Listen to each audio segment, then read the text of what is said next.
Addiction does not discriminate.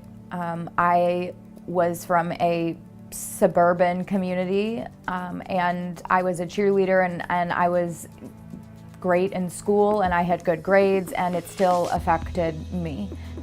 From St. Louis. I grew up in the city of St. Louis. Pretty much I've had a hard life. It occurred to me that I had an addiction when my friends were graduating high school and I was graduating high school out of adolescent inpatient treatment facility. I was out here stealing cars, selling drugs. Then I went to the penitentiary for selling drugs. I've been to Vandalia 6 times. After I graduated, it only got worse.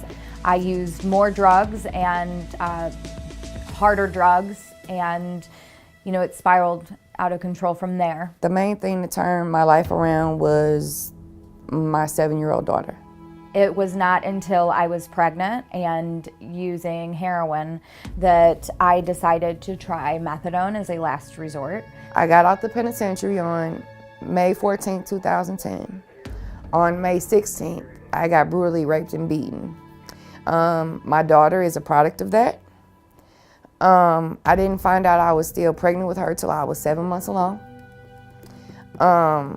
So basically I had 2 months to get it together. Family court had taken physical custody of my child. That's when I called the methadone clinic, and they took me right in because I was pregnant, and I started getting my life together from then on.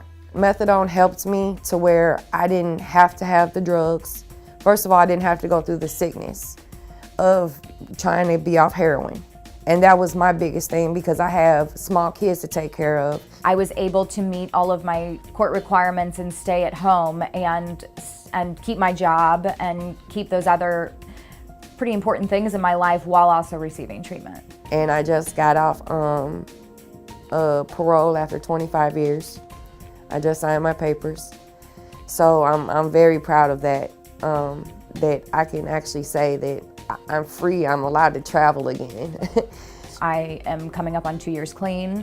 I have custody of my daughter. Within the past year, I've got a peer specialist license. I'm working on my drug counselor license. It's a pretty big deal that I can be there for my daughter in a way that I hadn't been able to previously. I don't think I would have been able to put my life together without the methadone program. I do not think that I could have done this without this treatment facility. I've lifted my self-esteem so much since I got clean and realized how much life is and how good life can really be. Before then, I never knew that.